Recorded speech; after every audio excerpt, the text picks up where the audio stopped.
দিন আপনারা যেটা দেখেছেন সেটা হচ্ছে যে আমি একটা জাজে ছিলাম। তো জাজ করা খুবই কষ্টের, খুবই কঠিন, কারণ আমি আমি আসলে গেস্ট জাজ হয়ে গিয়েছি। তো গেস্ট জাজ মানে হচ্ছে তারা কিন্তু অলরেডি ফাইনালে চলে এসেছে, সো ভেরি মাচ ট্যালেন্ট। তো যেটা হয়েছিল, আমার মনে হয়েছিল যে সে একটা পারফর্ম করুক, কারণ যেহেতু মিডিয়া ইন্ডাস্ট্রি, ডেফিনেটলি আমরা বলবো যে আমাদের চলচ্চিত্রকে ঘিরেই সে পারফরমেন্স করুক অথবা কিছু একটা করুক।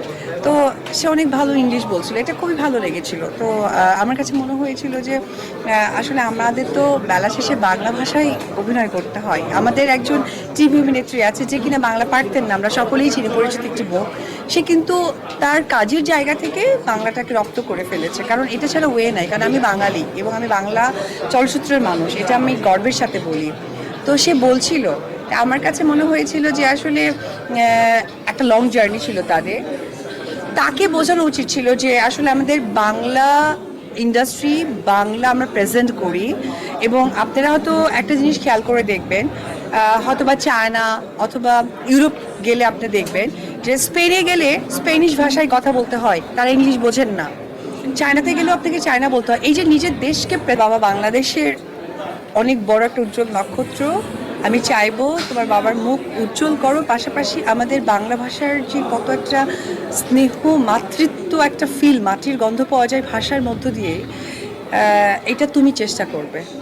Oh my God, আমি কি ইংলিশ না, না অ্যাকচুয়ালি বিউটি এটা সকলের ভালোবাসা, আর কিচ্ছু না। এটা সকলে আমাকে এত, এবং আমি আসার সাথে এখানে সবাই আমার ভাইয়েরা বলছিল দিদির জন্য অনেক ওয়েট করছে, এটা শুনতেও ভালো লাগে। অনেক সময় দেখা যায় না যে অনেক সাংবাদিকরা এক জায়গায় হয়ে গেছে, ওয়েট করছে, তাদের মধ্যে একটা মনোমালিন্য সৃষ্টি হয়ে গেছে। বাট আমি আজকে অনেক ফেস করেছি, তাদেরকে আমি কখনোই দেখিনি, মানে দিদি এসেছে, মানে আমি মনে করি যে আমি তাদের বড় বোন, আসলে আপন বড় বোন। প্রেজেন্ট করা বা সকলের সামনে তুলে ধরা, এবং আমাদের বাংলা তো অসম্ভব সুন্দর একটা ভাষা, এবং ওটার মধ্যে যে কি একটা ভালোবাসা। তো আমার কাছে মনে হচ্ছিল এটা গ্রুমের একটা অংশ হওয়া উচিত ছিল। যে মানে যে প্রতিযোগী ছিলেন সে ভালো বলছেন, really smart, he is very very smart. তো সেই জায়গা থেকে আমার মনে হয়েছিল যে তার বাংলাটাও একটা গ্রুমিংয়ের পার্ট ছিল।